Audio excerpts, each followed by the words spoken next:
कहा जाता है दुनिया के आदि ग्रंथ, सबसे पुराने ग्रंथ वेद हैं जिनका सृजन भारत की धरती पर हुआ था। 4 वेद हैं, ऋग्वेद, सामवेद, यजुर्वेद, अथर्ववेद। पहले श्रुति के माध्यम से आगे बढ़े और जब लेखन पद्धति आई स्मृति के माध्यम से आगे बढ़े। कालांतर में वेदों में से पुराणों का निर्माण हुआ।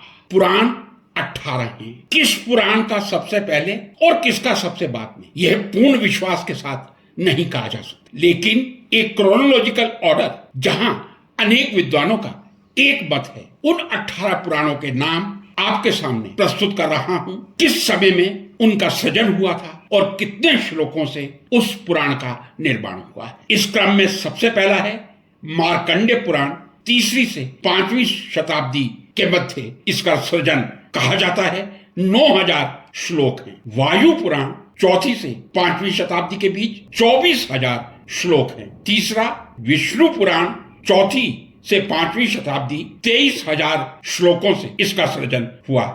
मत्स्य पुराण 5वीं शताब्दी में सृजित हुआ था। 14,000 श्लोक इसमें निहित हैं। अगला है ब्रह्मांड पुराण 5वीं से 6वीं शताब्दी के मध्य निर्माण हुआ था। 12,000 श्लोक आपको ब्रह्मांड पुराण में मिलेंगे। इसके बाद है कूर्मा पुराण 6वीं शताब्दी निर्माण 17,000 श्लोक। उसके बाद वराह पुराण 6वीं से 7वीं शताब्दी 24,000 श्लोक मिलेंगे। लिंग पुराण 6वीं से 8वीं शताब्दी 11,000 श्लोकों से इसका सृजन हुआ। अग्नि पुराण 7वीं से 8वीं शताब्दी 15,400 श्लोकों से यह सृजित हुआ है। अगला है नारद पुराण 8वीं से 10वीं शताब्दी में सृजन हुआ है। 25,000 श्लोक इसमें निहित हैं। उसके बाद आता है भागवत पुराण, बहुत ही महत्वपूर्ण भारतवर्ष की पवित्र धरती का एक पुराण, 9वीं से 10वीं शताब्दी और 18,000 श्लोक। उसके बाद गरुड़ पुराण। ये पुराण ऐसे समय किया जाता है ताकि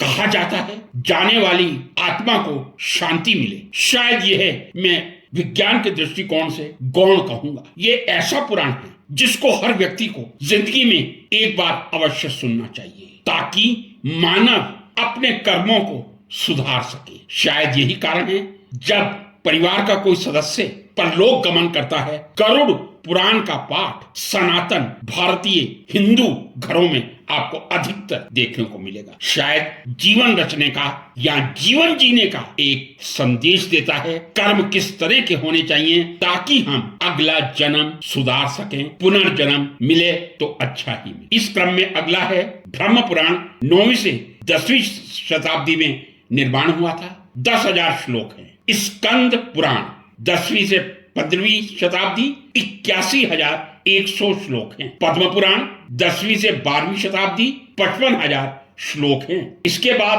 आता है ब्रह्म वैवर्त पुराण 11वीं से 16वीं शताब्दी के बीच सृजन हुआ था 18,000 श्लोकों के साथ। वामन पुराण 11वीं शताब्दी 10,000 श्लोकों से इसका सृजन हुआ था। भविष्य पुराण 11वीं से 16वीं शताब्दी 14,500 श्लोक इसमें निहित है। अब यदि कहा जाए परंपरागत मान्यता के अनुसार 18 महापुराणों में कुल 4 लाख श्लोक हैं। सबसे बड़ा स्कंद पुराण जिसमें 81,000 श्लोक हैं। दूसरे नंबर पर पद्म पुराण जिसमें 55,000 श्लोक हैं। सबसे छोटा जिसका सबसे पहले निर्माण कहा जाता है मार्कंडेय पुराण, लगभग 9,000 श्लोक हैं। 18 पुराणों की यह जानकारी आपके सामने पेश करने का एक प्रयास।